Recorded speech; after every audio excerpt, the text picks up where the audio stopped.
Morning friend, कैसे हैं आप लोग। आशा करते हैं कि आप लोग अच्छे से होंगे, घर पर होंगे और पढ़ रहे होंगे। एक बार फिर से ज्ञान केंद्र कोचिंग सेंटर रोहार के इस ऑनलाइन क्लासेस में आपका स्वागत है। जैसे कि आप लोग को मालूम है, आज हम बहुत दिन के बाद क्लास में आए हैं पढ़ाने के लिए, क्योंकि तबीयत अस्वस्थ हो गया था।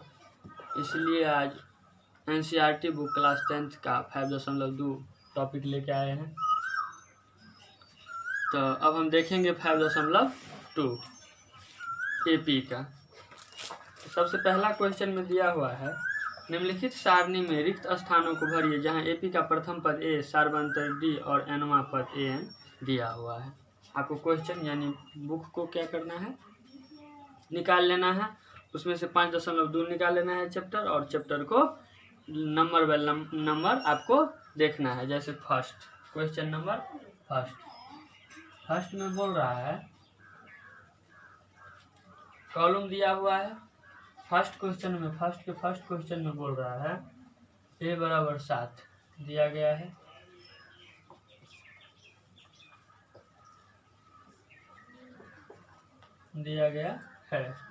A बराबर 7, D बराबर 3, N बराबर 8 और AN बराबर 8।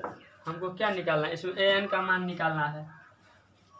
जबकि A 7, D 3, N 8, AN बराबर 8। AN का दूसरा नाम है TN, इसको हम TN बोल सकते हैं। इसलिए लिख सकते हैं यहाँ पर सूत्र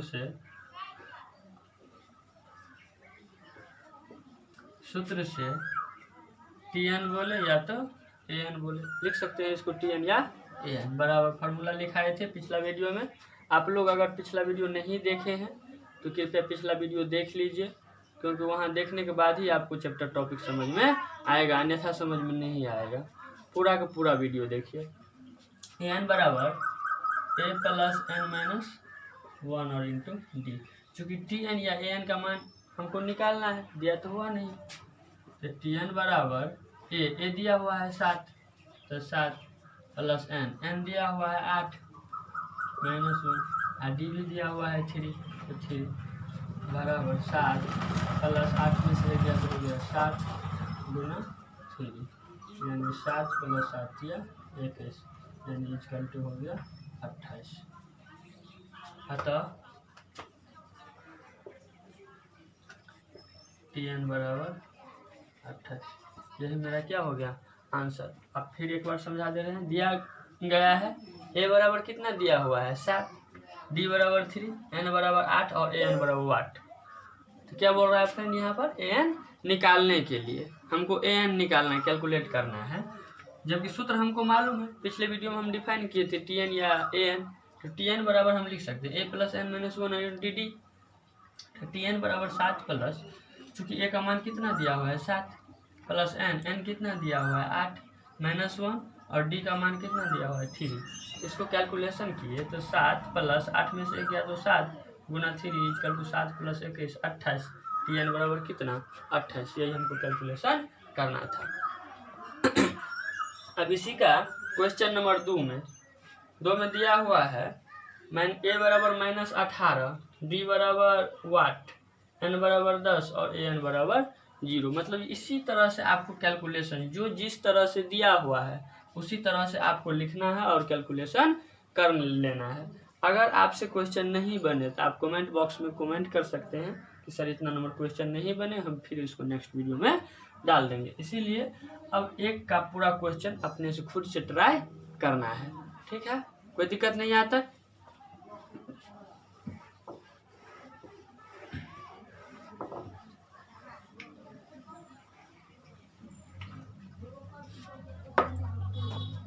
क्वेश्चन नंबर 2 में बोल रहा है, निम्नलिखित में से सही उत्तर चुनिए और उसका औचित्य दीजिए। बोल रहा है सही उत्तर चुनने के लिए और उसका औचित्य देने के लिए। जबकि क्वेश्चन में दिया हुआ है AP 10 7 4 डैश डैश का 30वां पद क्या है। तो क्वेश्चन 2 का फर्स्ट में दिया हुआ है AP 10 7 4 डैश डैश डैश का 30वां पद क्या है? 30वां पद क्या है? हमको 30वां पद निकालना है।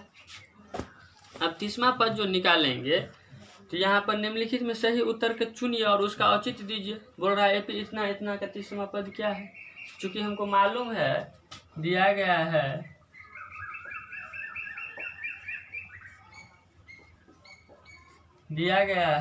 प्रथम पद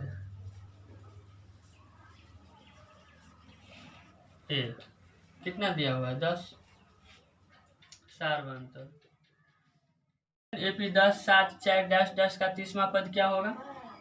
नहीं, तो आपको हमको 30वां पद निकालना है तो दिया गया है प्रथम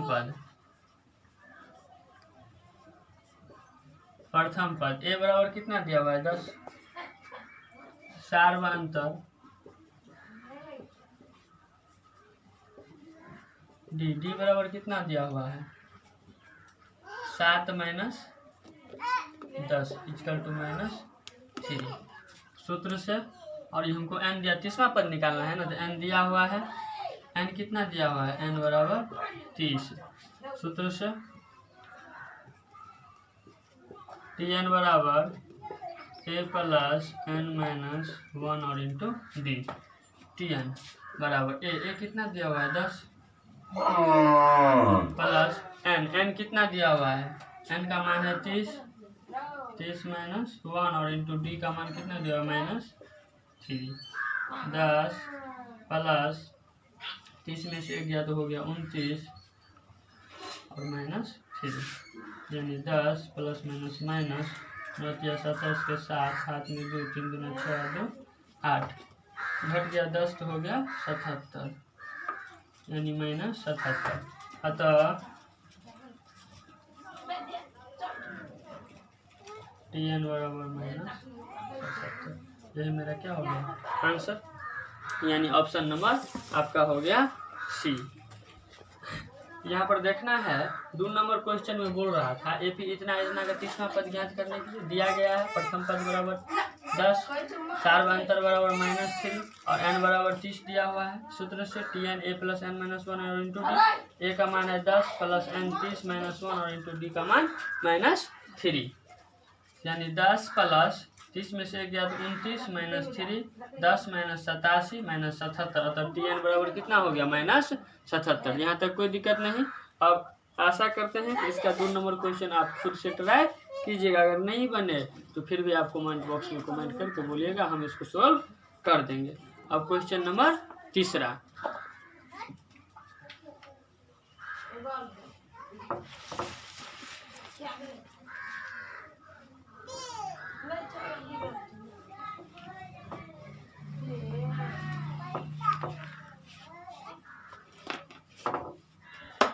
क्वेश्चन नंबर 3 में दिया हुआ है निम्नलिखित समांतर श्रेणी में रिक्त स्थान यानी बॉक्स के पदों को भरिए। क्वेश्चन नंबर 3 में बोल रहा है रिक्त स्थान को भरने के लिए फर्स्ट में दिया हुआ है, क्वेश्चन फर्स्ट में 3 के फर्स्ट में दिया हुआ है 2 बॉक्सेस दिया हुआ है और फिर दिया हुआ है 26, यानी देखो यहाँ पहले इनको प्रथम पद दिया हुआ है, दूसरा पद और तीसरा पद दिया हुआ है। नहीं, अभी देखो a प्लस डी बराबर कितना 26 दिया हुआ है,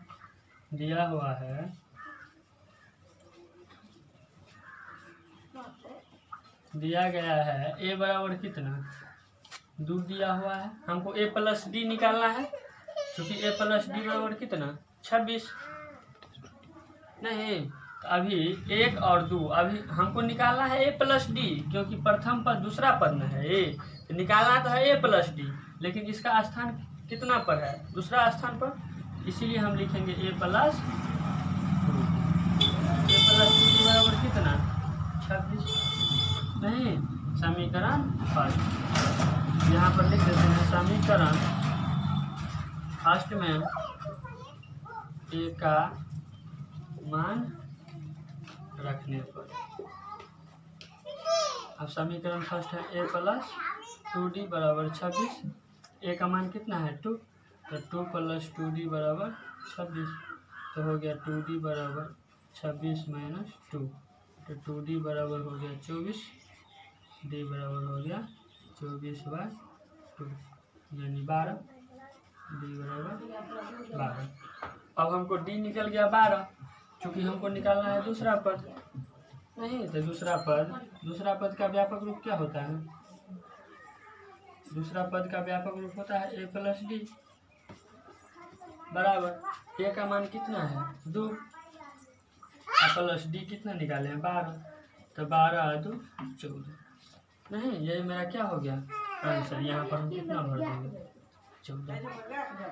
फिर से समझो, 2 डैश और 26 दिया हुआ है, इसका मतलब है प्रथम पद दूसरा पद को a + 2d लिखेंगे, तीसरा पद को a + 3d लिखेंगे, इसी प्रकार से पद को लिखते चले जाएंगे।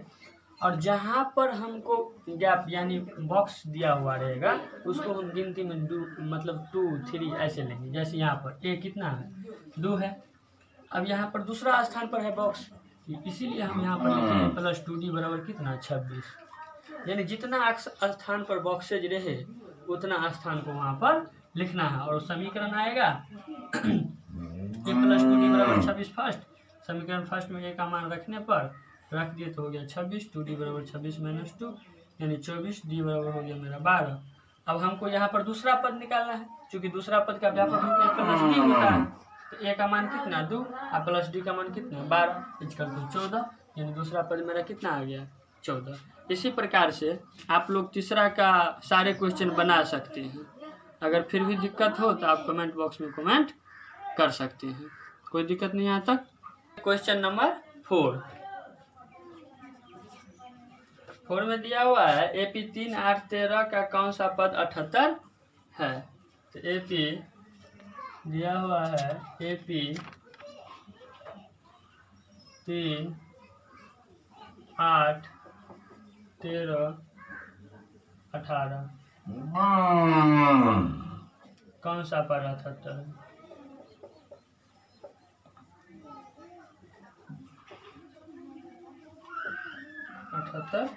है n हमको निकालना है, क्योंकि दिया हुआ है प्रथम पद,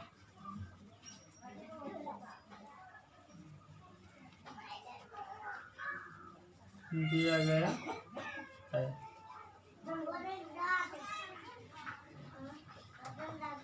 प्रथम पद बराबर कितना 3, सबको लिखेंगे a बराबर कितना दिया हुआ है 3, सार्वधातुक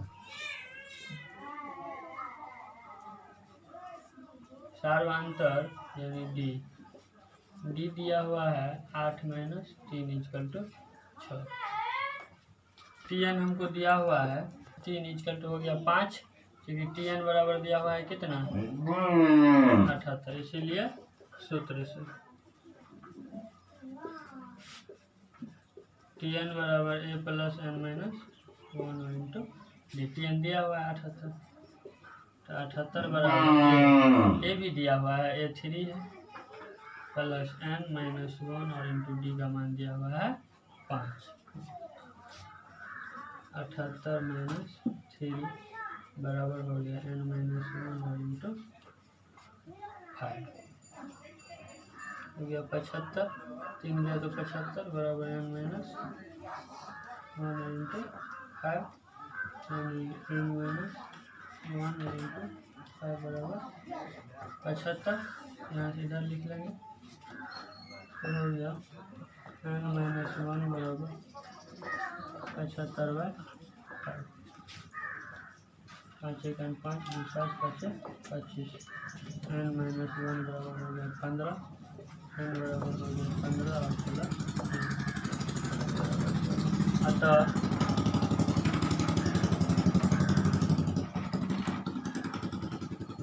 दी हुई AP का 16वां पद 78 और AP 3 8 13 का कौन सा पद 78 है? प्रथम पद बराबर ए 3, सार्वंतर कितना दिया हुआ 8 - 3 = 5, Tn बराबर 78 दिया हुआ है, इसलिए सूत्र से Tn बराबर a + n - 1 और इंटू डी। Tn का मान दिया हुआ 78, ए दिया हुआ है 3 + n - 1 इंटू 5, 78 - 3 बराबर n - 1 इंटू 5, 75 बराबर 78 में 3 गया तो कितना हो गया 75, n - 1 इंटू 5, n - 1 इसको लेफ्ट राइट कर लिया, n - 1 इंटू 5 बराबर 75, n - 1 बराबर 75/5, n - 1 बराबर 15, 15, n बराबर हो गया 15 + 1 16। अतः दी हुई एपी इतना एपी जो दिया हुआ है 16वां पद कितना होगा 78 होगा, यह मेरा आंसर। तो आप लोग इसी प्रकार से क्वेश्चन नंबर 4 बना दिए, क्वेश्चन नंबर 5 भी इसी प्रकार से बन जाएगा, क्वेश्चन नंबर 6 भी बन जाएगा। मतलब क्वेश्चन आपको जितना है क्वेश्चन पूरा को ट्राई करना है घर पर खुद से, अगर नहीं बने इसके बावजूद भी तो हम इससे आगे फिर क्वेश्चन बना देंगे, कोई दिक्कत नहीं। तो आशा करते हैं आप लोग समझ गए होंगे, घर पर मेहनत कीजिए, क्योंकि लॉकडाउन अभी चल रहा है, आपको मालूम ही है कि एग्ज़ाम जो है सो टाइम से लेगा बिहार बोर्ड। आपको घर पर अच्छा से पढ़ना है। आप जो सोच रहे होंगे कि नहीं लॉकडाउन बढ़ गया तो इसका मतलब मेरा एग्ज़ाम का समय भी बढ़ जाएगा, ऐसा नहीं होने वाला है। इसीलिए आप लोग को घर पर पूरा स्टडी करना है, मन लगा के पढ़ना है। अगर क्वेश्चन नहीं बने अगला तो आपको कमेंट बॉक्स में कमेंट करना है कि सर इतना क्वेश्चन नहीं बने, हम और उसको फिर से नेक्स्ट वीडियो में डाल देंगे।